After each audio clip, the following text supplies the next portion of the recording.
Alors nous voulons acclamer le Seigneur pour la vie de son serviteur, le prophète Ruben. God bless you.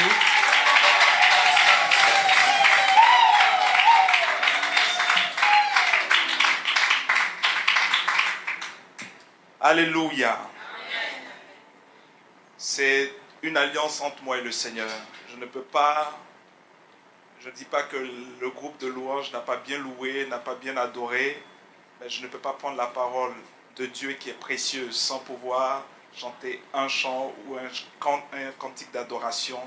C'est vraiment important pour réveiller l'onction de Dieu. Amen. L'onction est déjà là, l'onction est déjà présente dans ce lieu, mais nous allons chanter un chant. Et si nos deux sœurs peuvent s'approcher en 5 minutes, nous allons présenter ce chant à Dieu afin qu'il puisse réellement descendre sa présence et nous révéler sa parole. Aujourd'hui, notre thème se termine, mais je vais revenir sur ce que j'ai dit. Parce que le Seigneur, durant toute cette semaine, m'a donné des clés encore pour ouvrir votre esprit, pour vous permettre de comprendre l'essentiel. C'est important, parce que quand on vient la première fois, on ne se connaît pas, et ce n'est pas évident de pouvoir avoir les clés pour pouvoir saisir ce qui est essentiel. C'est ce qui est important dans un message. Amen. Donc aujourd'hui, vous allez comprendre ce qui est essentiel. Est-ce qu'on peut se tenir debout, adorer le Seigneur? Tu es grand, grand, grand, grand, grand. Tu es grand, grand. Tu es grand, tu es fort. Tu es fort, fort, fort, fort, fort. Tu es fort. Tu es fort. Je ne suis pas digne d'être là devant ta présence. Quand je dis je ne suis pas digne, c'est parce que nous tous sur terre et tous les hommes ne sont pas dignes de pouvoir s'approcher de toi. Parce que nous avons parfois des résidus des œuvres, du péché, Seigneur, dans notre vie, dans notre cœur. Mais nous cherchons la droiture et la vérité de ton esprit. C'est pour cela que nous aimons ta parole. Et je prie que cette vérité puisse remplir ton peuple dans le nom puissant de Jésus ce soir. Et que nous puissions comprendre les clés au nom de Jésus. Amen. Est-ce qu'on peut acclamer le Seigneur? Acclame ton Dieu, acclame ton Dieu, acclame ton Dieu, acclame ton Dieu. Amen. Amen. Asseyons-nous, s'il vous plaît. Très rapidement, je vais aller rapidement parce que le temps est parti. Bien-aimés, je me suis présenté brièvement parce que vous avez affaire à beaucoup d'hommes de Dieu dans les nations, dans le monde. Amen. Donc, j'ai expliqué en fait, je sers Dieu depuis une vingtaine d'années et Dieu m'a fait grâce de naître dans une famille pastorale. En Côte d'Ivoire, papa, maman, jusqu'à aujourd'hui. Mon père a plus de 40 ans de ministère et aujourd'hui pasteur jusqu'à ce jour dans les églises des assemblées de Dieu de Côte d'Ivoire. Et c'est ainsi que Dieu a manifesté son appel et j'ai été ordonné homme de Dieu depuis 2012. Amen. J'ai suivi quand même un certain cursus, mais je n'étais pas prêt à pouvoir voyager, à faire beaucoup de choses. Parce que j'ai pris le temps de comprendre la vie et de connaître la vie dans les affaires. Donc j'ai été quelqu'un qui a fait les affaires, juste un témoignage. J'ai été en Suisse pendant 9 ans. Et en Suisse, Dieu m'a permis de développer un produit, une marque, une entreprise que les gens connaissent. Je ne dis pas cela pour me vanter ou pour dire une gloire sur ma vie, mais Dieu m'a permis d'avoir de l'expérience professionnelle et aussi de l'expérience qui est une marque qu'on a développée depuis la Suisse à ouvrir la France, qui est l'Ebara Mobile. Donc, j'ai participé à ce projet. Deuxième projet, j'ai participé à l'ouverture de Hortel Mobile qui a fermé en France et j'ai été dans l'élaboration, dans des bureaux vides. On a commencé sans rien du tout jusqu'à ce que ça soit aujourd'hui une marque connue. Amen. Amen. Amen. Je n'ai pas touché l'argent là aussi, ne vous inquiétez pas. Mais c'est vraiment une expérience qui m'a aidé. Aujourd'hui, j'ai changé de domaine, je ne suis plus dans la téléphonie, je suis dans le domaine des finances. En fait, je suis conseiller financier et je monte des projets, j'aide en fait aux gens à pouvoir acquérir des maisons, des appartements, des biens. Et c'est le projet principal que je fais depuis plus d'une année et que j'essaie vraiment d'aider le corps de Christ à pouvoir conseiller les gens à avoir des habitudes, des attitudes, à se comporter financièrement pour pouvoir acheter un appartement, une maison, de pouvoir organiser ses finances. C'est pour cela que l'homme de Dieu a dit, mais il est nécessaire, parce que le Seigneur m'a donné beaucoup de révélations en ce qui concerne la prospérité, parce qu'en fait, le chrétien, l'enfant de Dieu, c'est vrai, vit par la foi, vit des expériences par la foi, lit la Bible, mais il se déconnecte en fait de la réalité de la terre, il se déconnecte de la réalité de la vie, il se déconnecte de la réalité de tout ce qu'on peut voir ou ressentir autour de nous. Et c'est cette déconnexion qui fait que parfois, on ne vit pas, c'est-à-dire une certaine réalité, mais on ne vit que par la foi, par le jeûne et la prière. Et puis on demande, mais pourquoi c'est nous qui avons plus de problèmes? Pourquoi c'est les chrétiens qui souffrent plus que les gens qui sont dans le monde? Les gens du monde, là, ils vont voir le féticheur, le marabout, quelqu'un, ou bien ils font des faux coups, ou ils détournent des fonds, et ils sont à l'aise et ils sont bien. Mais je vais vous expliquer aujourd'hui pourquoi est-ce que le chrétien ne peut pas être béni, ne peut pas être prospère, ne peut pas avancer. C'est pour cela que le thème que nous avons vu la semaine passée, c'était le mystère du donner et du recevoir.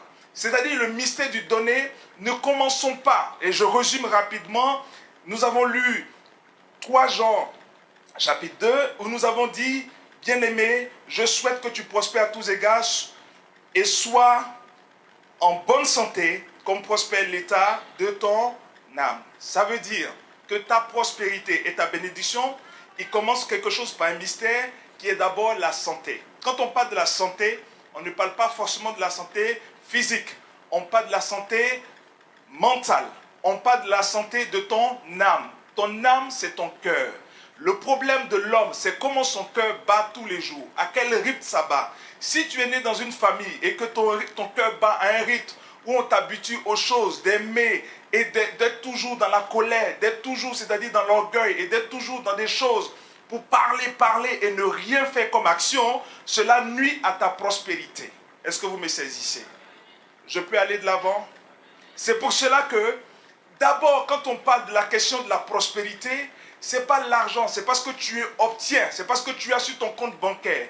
La prospérité commence par l'état de ta personnalité et de ton âme et de tes pensées, de comment est-ce que tu réfléchis et tu penses.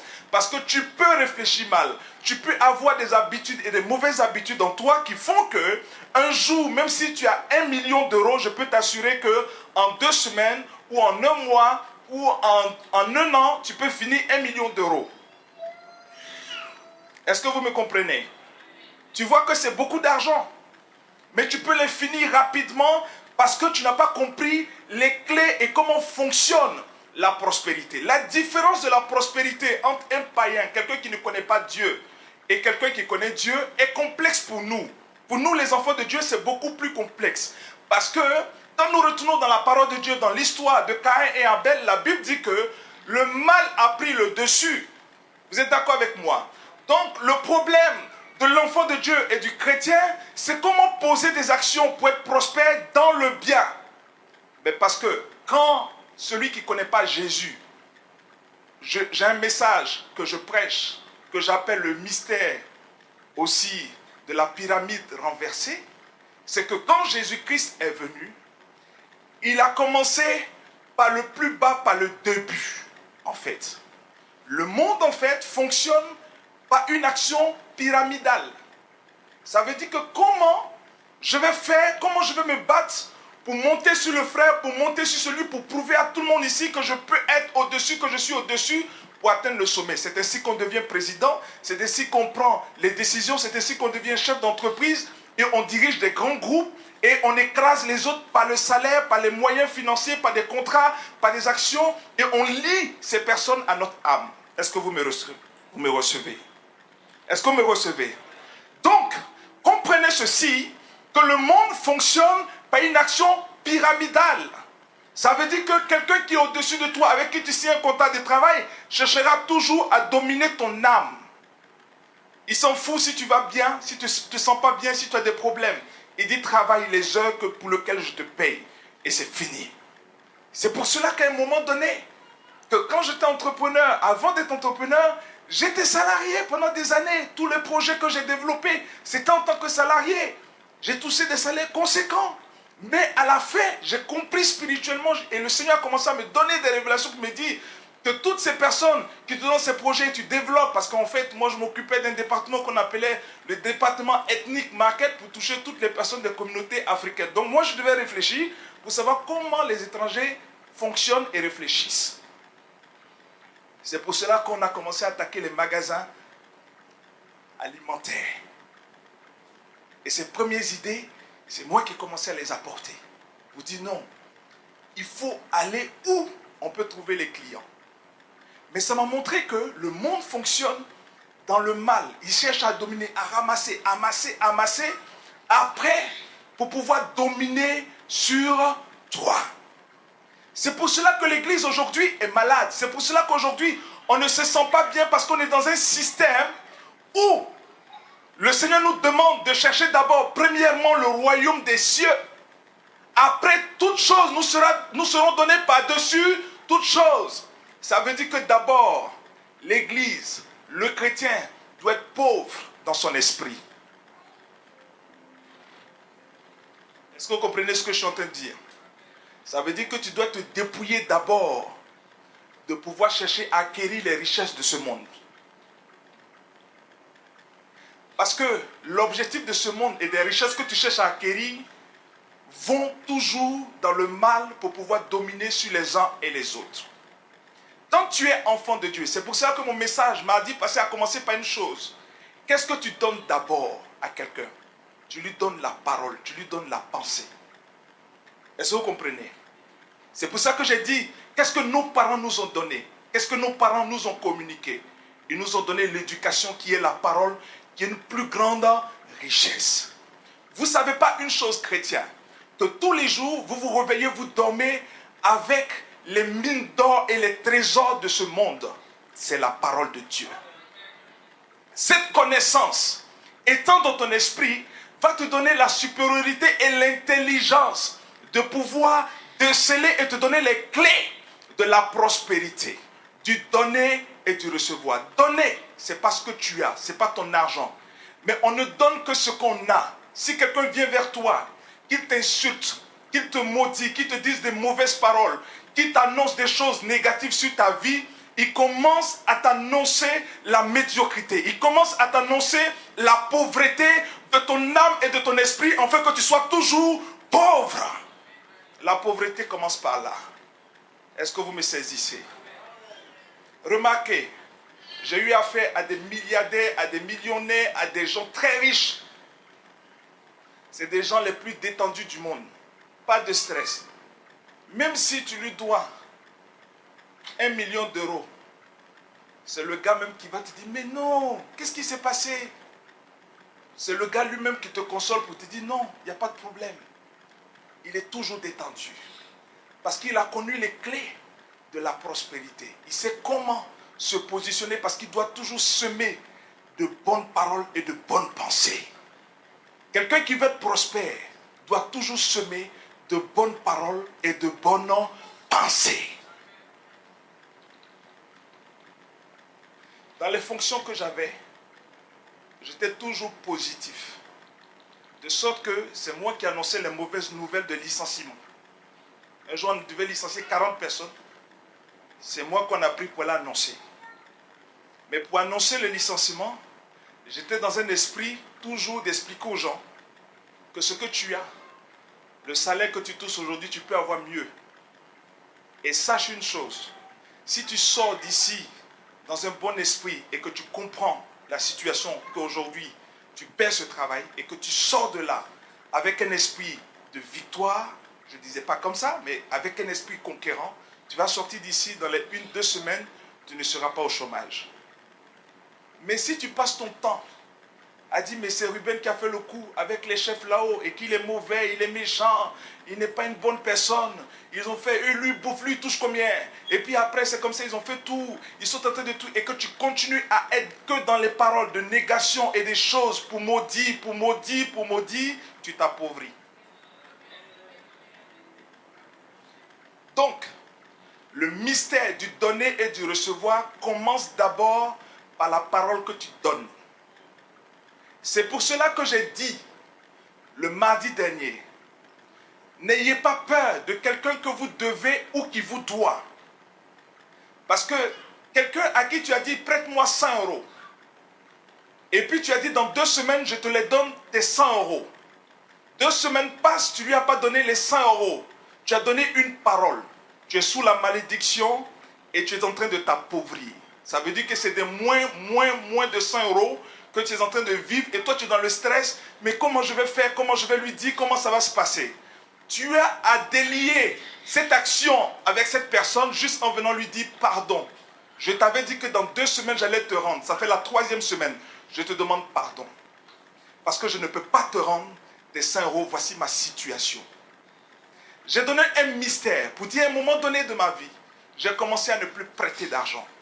J'ai commencé à manifester une action en disant que si quelqu'un vient me demander qu'il a un problème de 1000 euros et que j'ai une capacité de 200 euros sans pouvoir regretter dans mon cœur ou être dans l'amertume de pouvoir donner 200 euros, je dis frère, tu as besoin de 1000 euros, mais j'ai réglé 20% de tes problèmes. Tiens 200 euros, mais si tu peux, tu me le rends. Mais si tu ne peux pas, sois béni avec ces 200 euros. C'est ce qui m'a rendu prospère.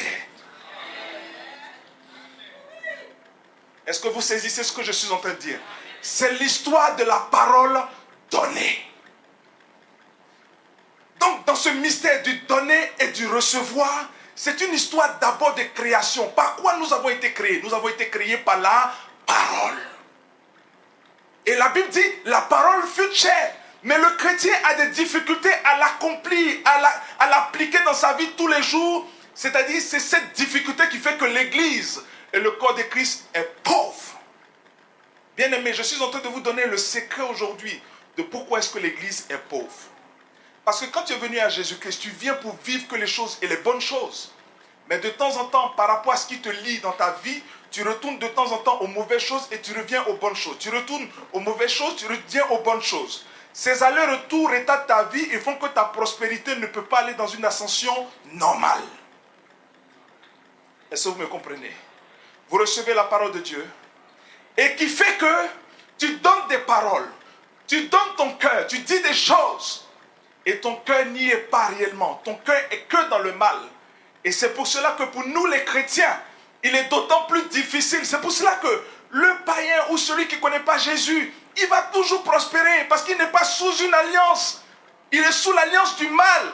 Mais toi qui as décidé d'être sous l'alliance du bien, c'est beaucoup plus difficile parce qu'il faut avoir une constance. Est-ce que vous recevez? Toi, tu dois avoir une constance. Et cette constance fait que, comme tu fais des allers-retours en pensée, en parole, les chrétiens sont les plus endettés.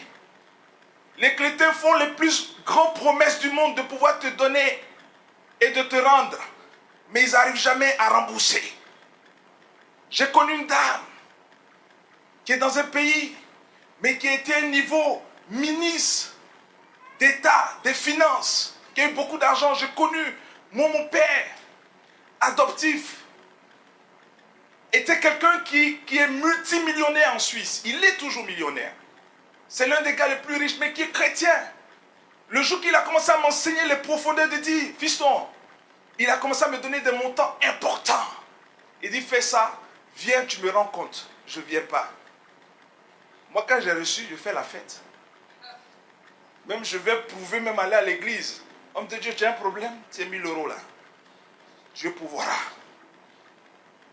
Mais le problème, c'est que je me suis mis dans une alliance dans laquelle, et le jour que le Saint-Esprit a commencé à m'éclairer, à me parler, j'étais dans mon salon en train de pleurer comme, c'est-à-dire quelqu'un qui allait mourir, mon cœur allait me lâcher.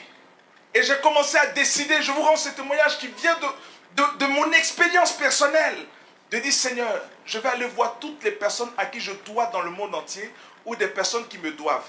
Si tu me dois, je te dis, tu me dois 50 000 euros. Frère, je te libère avec ça. Tu ne peux pas rembourser. Sois béni. Je te dois. Je peux. Je rembourse. Je ne peux pas. Je dis, pardonne-moi. Si Dieu me donne l'opportunité un jour, je le ferai.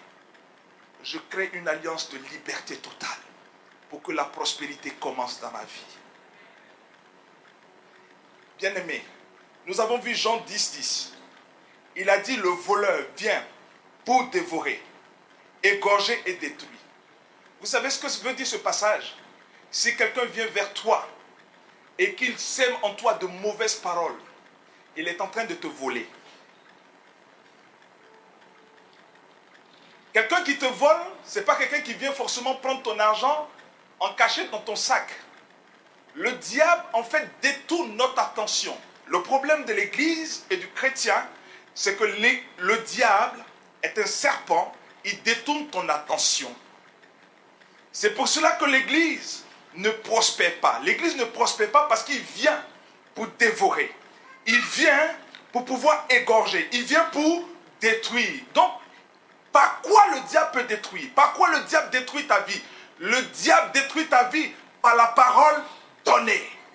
C'est pour cela que je dis toujours à des enfants spirituels et à mon époux, je dis, écoute, si une telle sœur ou si un tel frère ou quelqu'un de la famille nous a dit cela, qui est dans le sens du mal, il ne donne que ce qu'il a.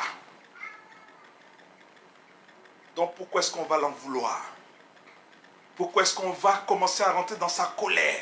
Parce que quand je rentre dans sa colère là, ça appauvrit. Je vous ai dit, il m'a dit, passer dans le secret, que l'Afrique est en retard à cause de ses clés. Parce que l'Afrique est plus riche que l'Europe. Et je vous ai dit, pour terminer, ce que je rappelle sur ce que je vous ai dit la dernière fois, avant de rentrer dans la suite.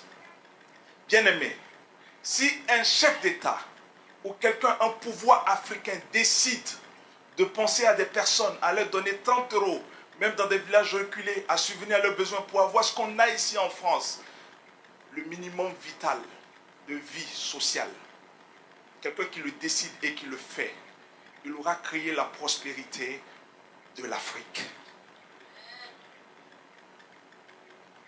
Vous n'avez pas compris le secret de ce qui se passe ici? C'est le mystère. Ils ont compris cela, mais c'est de façon dans le mal diabolique. C'est le mystère du donner et du recevoir. Ici, là, il n'y a pas de problème. Autant d'années que tu veux, les aides sociales, on va t'en donner. Parce qu'il y a une organisation pyramidale qui est faite de sorte que les plus gros revenus payent pour les plus petits. Mais pourquoi ils payent pour les plus petits? C'est pour que les plus petits restent toujours petits et que les plus gros restent toujours plus gros.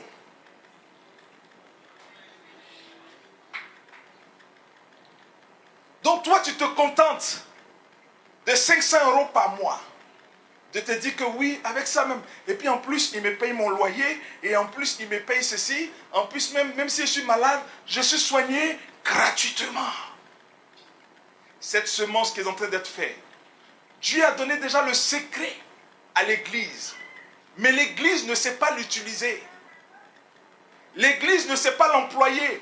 On est juste resté dans la médiocrité. Et les choses petites, des paniers qui sont dans l'Église, de dire viens donner ton offrande. Tu as donné ta dîme, tu as donné ton offrande. Et la petitesse encore de l'Église, c'est qu'on se combat de savoir que la dîme ne vient pas de Dieu. Que oui, t'en dis oui, mais qu'est-ce qui s'est passé? Mais ça s'est dépassé. Mais on est dans des nouvelles choses, dans des nouvelles alliances. Dieu n'a pas besoin qu'on puisse faire des choses. Je vais vous dire une chose. Dans ce pays que tu es aujourd'hui, quand tu travailles, est-ce que tu peux me calculer les taxations et tout ce qu'on t'a déduit? C'est des règles et c'est des lois du travail. Tu es d'accord avec moi? Est-ce que tu es d'accord avec moi? Donc, Dieu, dans sa parole, a établi des règles. Et ces règles, même si c'était dans l'Ancien Testament, comme dans le Nouveau Testament, à chacun de prendre la loi de l'Éternel, la grâce de Dieu pour lui, et de faire une règle dans sa vie. C'est pour ça que je ne suis pas contre les églises qui instituent la dîme. De pouvoir dire à des personnes, payez vos dîmes parce qu'on établit une règle. Parce que de la même façon, sur ta fiche de paye, qui a regardé sa fiche de paye ici en France? Vous avez une vingtaine de lignes.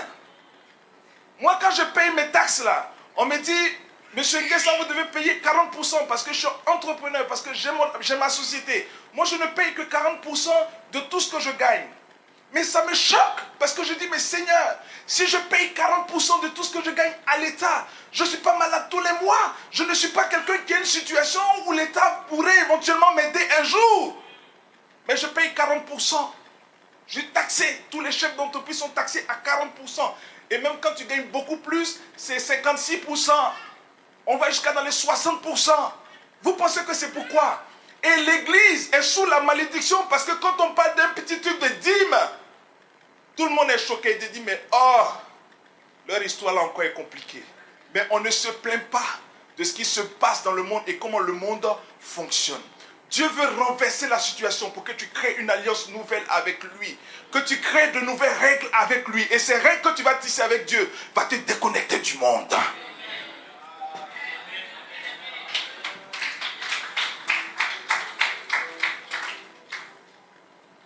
Ces règles que tu vas fixer, c'est pour cela qu'en entreprise, j'ai fixé ma règle de dire, Seigneur, je suis maintenant plus dans la dîme, je suis dans la 20e.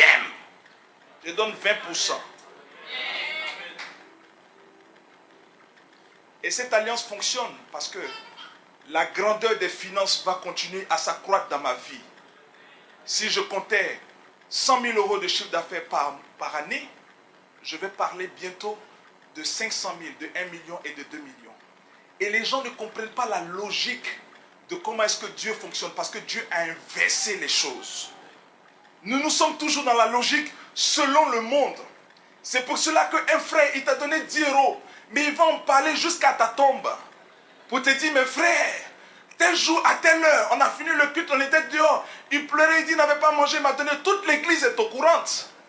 Mais toi, tu te dis que tu as fait une action bonne, que tu es en train de rendre témoignage. Mais tu n'es pas en train de rendre témoignage, tu es en train de bloquer ta prospérité.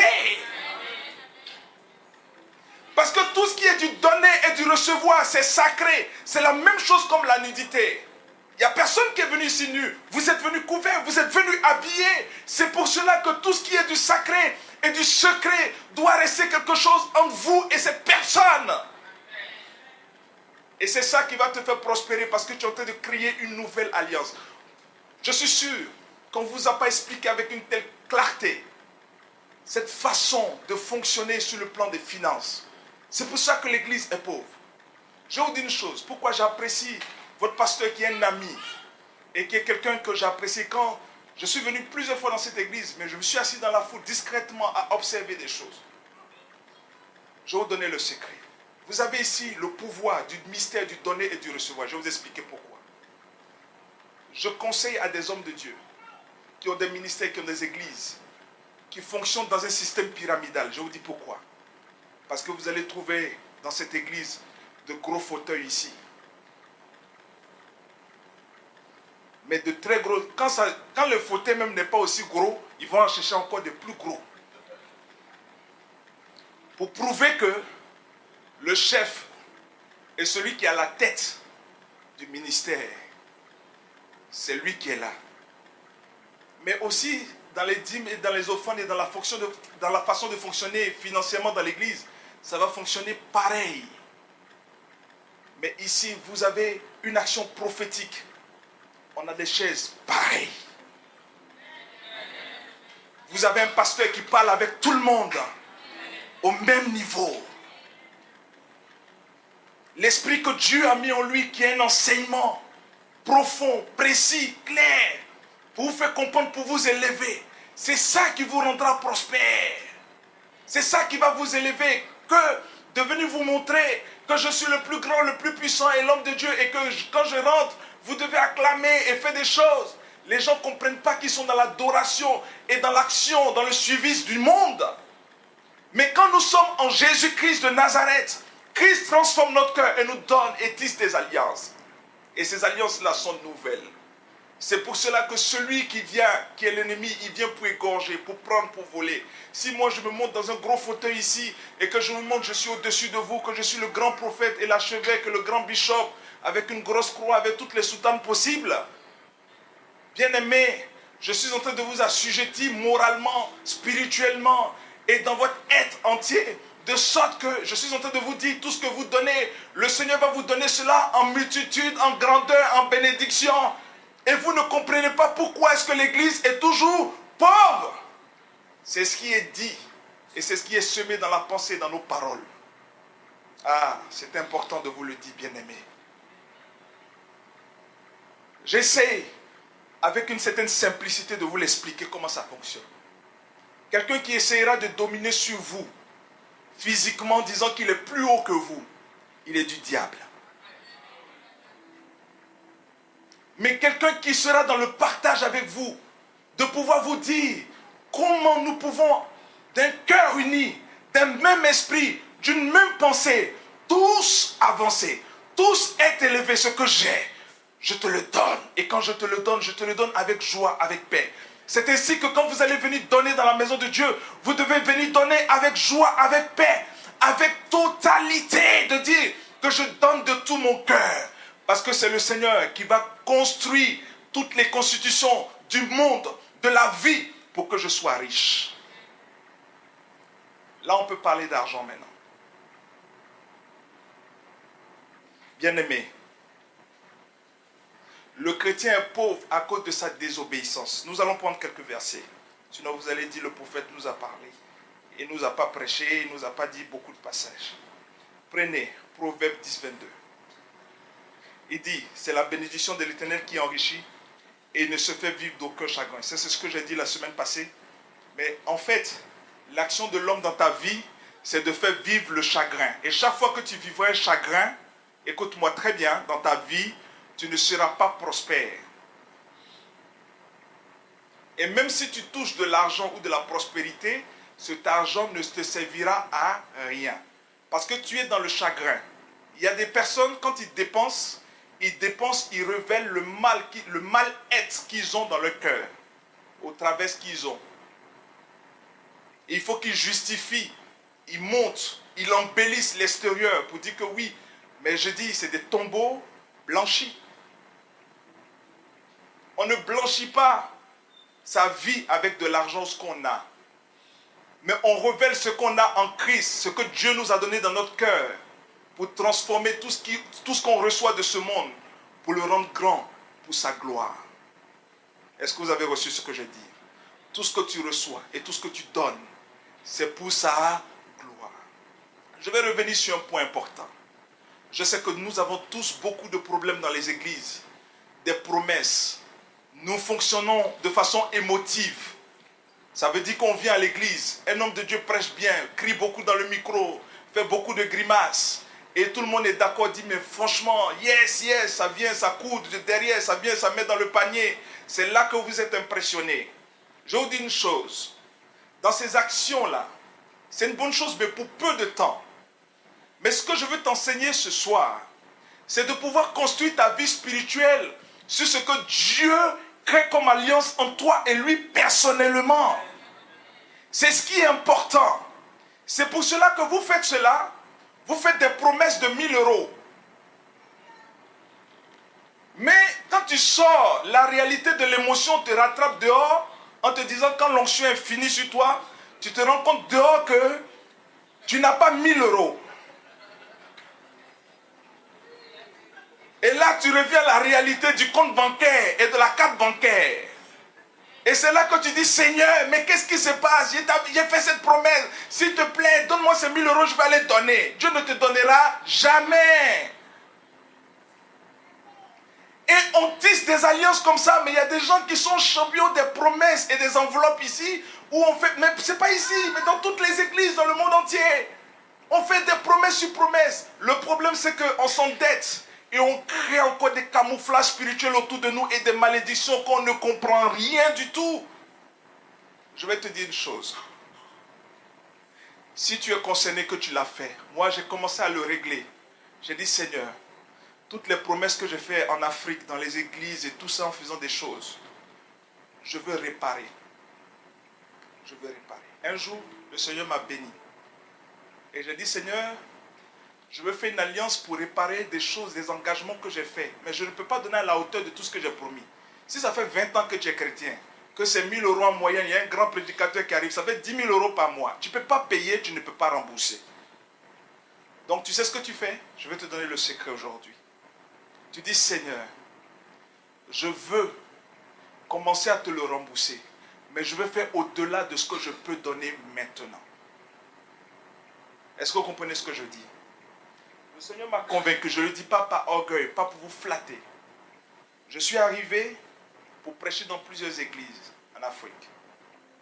Et le Seigneur a commencé à me montrer avec comme 20 000 euros comme ça, de dire, tu vois, chaque homme de Dieu que tu vas rencontrer, prends en moyenne entre 200 et 1000 euros, mais discrètement, dans l'alliance avec moi, pour rattraper toutes les promesses et les alliances que tu as fait bizarres, pour dire oui, tu vas donner, tu vas donner. J'ai commencé à faire cette alliance-là. Et j'ai commencé à apprendre à donner à chacun. J'ai été convoqué par le siège central de l'église, par les apôtres, qui m'ont dit, mais oui, tu as posé une action bonne, c'est une bonne chose. Mais nous, on paye les pasteurs. Pourquoi est-ce que tu peux prendre chacun? On a appris, chacun est venu nous rendre compte. Mais pour te bénir. Mais on a dit que non, tu devais d'abord donner à l'église centrale pour que l'église centrale puisse maintenant repartager. J'ai dit, homme de Dieu, moi le Seigneur m'a convaincu de pouvoir créer quelque chose à chaque serviteur de Dieu que je rencontrais. Même si ces montants étaient beaucoup plus conséquents que ce qu'il ne devrait pas recevoir normalement, je le fais, conduit par le Saint-Esprit. Bien-aimé, quand tu rentres dans la simplicité du donner et du recevoir, tu n'es plus là à fonctionner par émotion. Et c'est pour cela qu'à partir d'aujourd'hui, je veux que ceux qui ont fait des promesses pour rien, qui n'ont pas pu prendre d'engagement, il faut désormais maintenant te dire, Seigneur, je veux moi-même prendre un engagement pour commencer à rembourser la dette. Ça veut dire que tu ne peux pas rembourser 20 000 euros, tu ne peux pas rembourser 100 000 euros ou 50 000 euros que tu as promis, parce que les promesses, c'est très facile et c'est rapide. Mais tu vas dire, Seigneur, de ce que je reçois tous les mois, je vais dépasser ce qu'on appelle le 10%, le 20%. Et dire, Seigneur, que ce que je pose comme action rattrape et efface toutes les dettes que j'ai pu avoir et que j'ai pu faire comme promesse.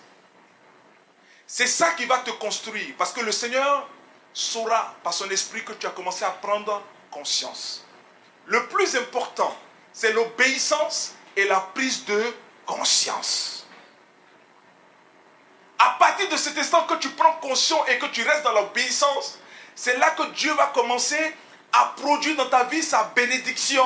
Je ne suis pas venu te promettre des bénédictions et des prospérités où l'argent va apparaître dans ton compte.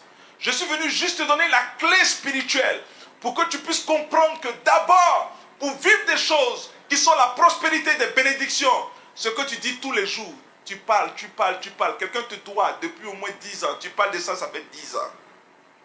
Tu es en train de te lier à cette personne depuis une dizaine d'années et tu as les moyens dans ta vie et tes projets et tes opportunités n'avancent pas. Arrête de parler de cela. Arrête de penser à ce que tu as perdu dans ton passé et commence à construire ce que le Saint-Esprit te donne maintenant. Continuons dans quelques passages. Néhémie 9, 21. Je vous ai donné ce passage le mardi passé. Proverbe 23, le verset 4. Qui peut le lire?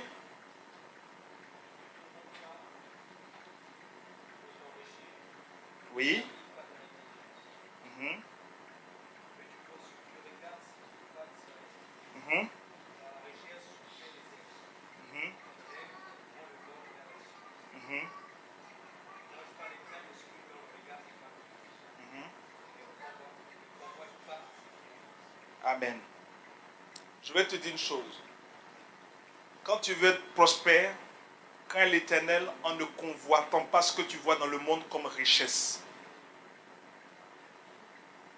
Est-ce que vous comprenez? Ne sois pas dans le regard de ce que tu vois dans le monde. Sinon, en fait, ça va attirer ton cœur à fonctionner mal pour pouvoir obtenir des choses qui vont t'appauvrir. Pour nous, c'est compliqué parce qu'on a choisi un camp. On a dit qu'on est en Jésus. On suit Dieu. On prie. On va à l'église. On fait des choses. Donc, pour nous, c'est assez difficile de pouvoir rester dans une certaine alliance. Et si on ne respecte pas cette alliance, le problème, c'est qu'on est pauvre. On est bloqué. On n'obtient pas les choses financièrement. Nous continuons. Exode 1, 21.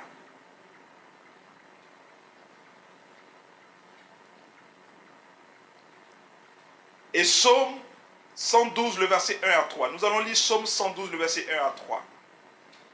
Je le lis rapidement. Alléluia. Et nous allons prier un moment pour que la présence de Dieu et la force du Saint-Esprit.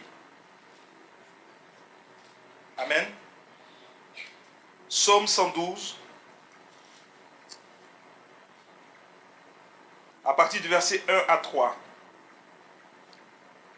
Il dit, heureux l'homme qui craint l'Éternel, qui trouve un grand plaisir à ses commandements. Sa descendance sera veillante dans le pays. La génération des hommes droits sera bénie. Il y a dans la main des biens et des richesses, et sa justice subsiste à jamais. Vous savez ce que ça veut dire? Il faut savoir une chose. Quand tu poses des actions financières dans ta pensée ou en parole, ce n'est pas pour toi-même seulement.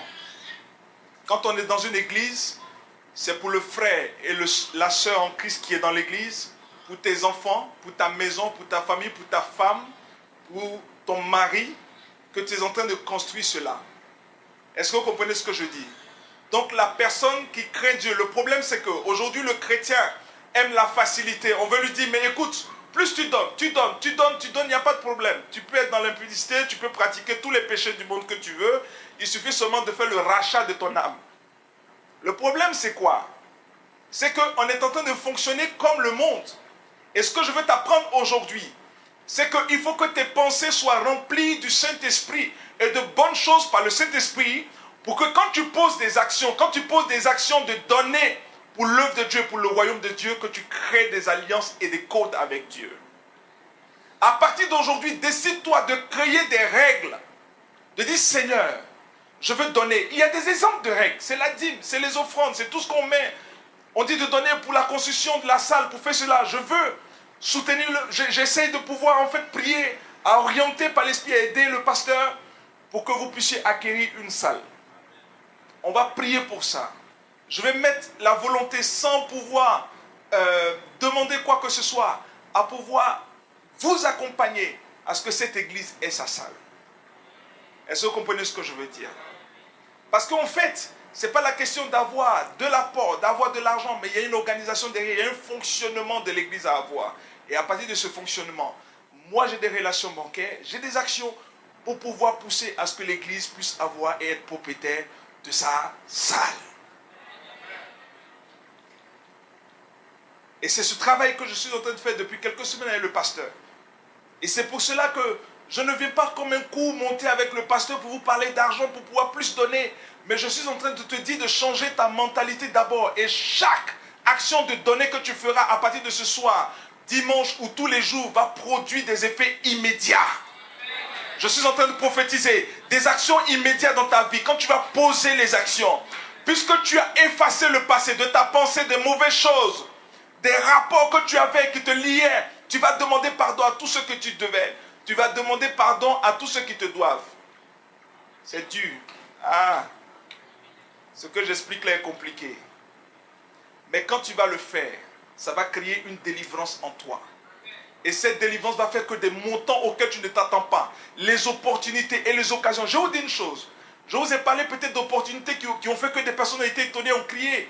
Mais Dieu m'a emmené des personnes dans ma vie. Même la société que j'ai aujourd'hui, le travail que je fais. C'est quelqu'un qui, je ne connais ni d'Adam, ni d'Ève. Il m'appelle, il me dit, je sens que vous êtes quelqu'un de bien. Vous avez quelque chose en vous. Je veux qu'on travaille ensemble. Et c'est comme ça que vous allez avoir des personnes qui vont venir vers vous qui disent, on va travailler ensemble. Parce qu'il y a quelque chose en vous. Et je vous dis une chose, semez la parole, semez des bonnes choses, semez des bonnes pensées, même si tu nettoies, même si tu fais, c'est-à-dire une société de nettoyage. Je te donne un exemple. Quand vous faites la société de nettoyage, il y a des personnes où tu travailles avec 2 ou 3 personnes, et la personne qui vient avec toi, qui est ton collègue, oui, mon mari là, ma femme, mes enfants, ils me fatiguent, et ceci et cela. Pendant que la personne commence à semer des paroles négatives, toi commence à lui dire, hey, il faut qu'un jour tu commences à dire de bonnes choses de ta pensée. Mais le problème du chrétien, c'est que quand tu commences 1, lui il termine par 7. Il multiplie 7 fois ce que tu as dit négativement, beaucoup plus. Et après il va venir à l'église pour se repentir, pour dire Seigneur, pardonne-moi pour ce que j'ai dit. Oh, la langue là, c'est pas une bonne chose. Seigneur, purifie ma langue. Mais quand il sort du temple, il va commencer à dire des choses plus grandes. Je vous dis une chose, les gens riches, c'est les gens qui parlent le moins au monde. Est-ce que vous saisissez ce que je suis en train de dire? Quand quelqu'un il a beaucoup d'argent, il ne parle pas beaucoup. Moi, j'étais marqué. Il y a une dame qui me soutenait dans mon ministère en Afrique. Cette maman, elle a des concessions, mais partout. On ne la connaît même pas dans le pays. Chaque fois que j'arrivais, que je posais un problème financier, je dis oui, je vais organiser ça comme ça. Elle s'occupe d'une 50aine de non-voyants. Elle paye depuis des années pour ces non-voyants. Elle leur donne à peu près 150 € comme ça par mois, par personne. Elle les paye tous les mois et ces non-voyants, elle les a insérés dans les choses de l'État pour qu'ils aient du travail. Elle travaille, elle fait des choses énormes, mais on ne la connaît pas dans le pays. Mais cette femme, chaque fois que j'arrivais devant elle, plus poser un problème financier, elle me regarde, elle était là dans l'air somnolent. C'est combien tu m'as dit? Ok, bon j'arrive. Elle me disait jamais demain, après-demain. Et un jour, je me suis assis, j'ai dit, maman, dis-moi quel est ton secret. Elle dit, mon fils, c'est Jésus qui est dans mon cœur. Donc quand moi je fais mes actions, j'ai dit au Seigneur, donne-moi de sorte que toutes les personnes qui viennent devant moi pour me poser un problème, que j'ai ça dans mon sac. Si je dis, il y a un problème de 1500 €, elle ne m'a jamais dit, passe demain, passe après-demain. Elle ouvre le petit sac, elle compte les 1500 €, et puis elle dit, Dieu te bénisse. Bien-aimé, un chrétien doit être ainsi. Tu ne dois pas beaucoup parler. Quand tu poses une action, quand tu viens donner dans la maison de Dieu, ne raconte pas à toute l'église. Toutes les sommes que tu as données tous les mois. Définis pas cela. Ça coupe l'alliance entre toi et le Seigneur. Nous allons lire des passages et nous allons finir. 2 Samuel 6:11. L'arche de l'Éternel resta 3 mois dans la maison d'Obed-Édom, de Gad. Et l'Éternel bénit Obed-Édom et toute sa maison. Le fait que tu viennes à l'église et que tu poses des actions et que tu sois toujours en train de créer des alliances par rapport à ce qui est dit, ne te limite plus à la dîme. Ne te limite plus aux offrandes qu'on te dit oui, donne. Ne t'en plains plus. Commence à créer toi-même des liens, comme j'ai parlé du 20%. Il y a des personnes, vous voyez, des personnes comme Caterpillar, toutes ces personnes et ces marques qui ont été connues, ils ont connu ces secrets spirituels. Ils ont dit, bon, je vais faire une alliance, je vais faire des choses bonnes. Même les gens de ce monde, quand ils font des œuvres caritatives de bienfaisants, mais c'est ce qu'ils font. C'est des alliances qui créent de bonnes choses et de bonnes paroles, de bonnes pensées et des actions qui créent. Et chaque fois, ils savent que quand ils posent les actions, Dieu donne toujours. Et quand Dieu donne toujours, il multiplie. Crée aujourd'hui ton alliance dans ton cœur et fais-le pour le royaume et pour l'avancement de l'œuvre de Dieu. Il dit dans Somme 37, le verset 25 à 26. J'ai été jeune, j'ai vieilli et je n'ai point vu le juste abandonné. Ça veut dire que dans tout ce que tu fais, et fais l'effort, commence à faire l'effort d'être d'abord juste. Tu dois à quelqu'un, dis-lui, je ne peux pas. Je suis juste, je suis honnête. Quelqu'un te doit, il ne peut pas. Tu lui dis, bien-aimé, même si tu penses au montant, ça te fait mal au cœur. Tu dois pouvoir un jour décider de dire, je laisse tomber. Le jour que tu décides de laisser tomber, c'est là que le 1000 € que tu as perdu, les 5000 €, les 15 000 € que tu as perdu, c'est là qu'un jour, Dieu crée une opportunité pour que tu en aies le double et 7 fois plus. Je continue le verset. Ni sa prospérité, mendiant son pain. Ça veut dire qu'un chrétien, lorsque tu es juste et tu es dans l'esprit de Dieu, tu ne peux pas mendier. À partir d'aujourd'hui, refuse la mendicité. Toujours, il est compatissant et prêt. Ça veut dire que quand quelqu'un est dans le besoin, qu'il vient te demander où il y a des besoins dans l'église, tu donnes et tu poses des actions sans pouvoir calculer et réfléchir de savoir le pourquoi et le comment et comment tu vas faire. Je vais vous donner le signe de pourquoi est-ce que cette église, vous serez toujours bénis. Je vous dis pourquoi. Parce que vous n'avez pas un trône ici et un pasteur qui cherche à vous dominer sur le plan physique. Je vous ai donné le secret. Par rapport à cela seulement, vous savez, si vous arrivez dans les églises, qu'il y a les gros fauteuils à gauche, à droite, et puis vous voyez des trônes et des trônes, laissez ces trônes-là, ne s'aimez pas là-bas. Semer où on vous respecte. Semer où on a la considération pour vous. On te considère comme frère, comme soeur. Avec amour, avec passion. Je vois votre pasteur passionné. Je ne peux pas dire des choses pour vous mentir. Je vous dis et je prophétise la réalité. Et dans cela, c'est ça qui va vous bénir. Cette simplicité, parce que quand Christ est venu, il a manifesté que la simplicité. Et c'est dans la simplicité qu'on est prospère. Et sa prospérité est bénie. Quand l'état de l'âme prospère, tous les domaines de ta vie prospèrent également. Prenez, lisez à la maison Proverbe 11, 24. Malachie 3, 10 à 12 dit ceci. C'est pourquoi que la Bible nous recommande la dîme. Mais je vais te dire une chose. Si votre pasteur parle de la dîme ici, retiens ceci, que c'est juste une règle. Mais cette règle-là, si tu ne peux pas le faire, demande à Dieu de pouvoir arriver. Parce que si tu peux payer la dîme, un jour tu pourras donner 20, 30, 40%. Parce qu'à l'état, dans l'état où tu es, ton salaire que tu touches là, quand tu touches 1100 €, est-ce que tu sais que l'État prend, c'est-à-dire si on paye quelqu'un 1100 €, tout ce qui est payé, ton salaire et plus tous les autres, c'est 3500 comme ça. Vous comprenez ce que je dis? Parce que tu regardes tes déductions, tu ne touches pas 1100 €, ce n'est pas 1100 €. Tu es payé par exemple à 1800. Et il y a 400 € peut-être qui sont prélevés de toi, ton salaire. Est-ce que tu sais qu'on prélève la même chose sur ton patron? La même chose que toi on te prélève. La même chose on prélève aussi à ta société. Mais comment nous pouvons tisser des alliances avec le Seigneur pour prélever des choses qu'il nous donne par rapport à ce monde, pour que nous puissions renverser la situation? Tiens-toi debout.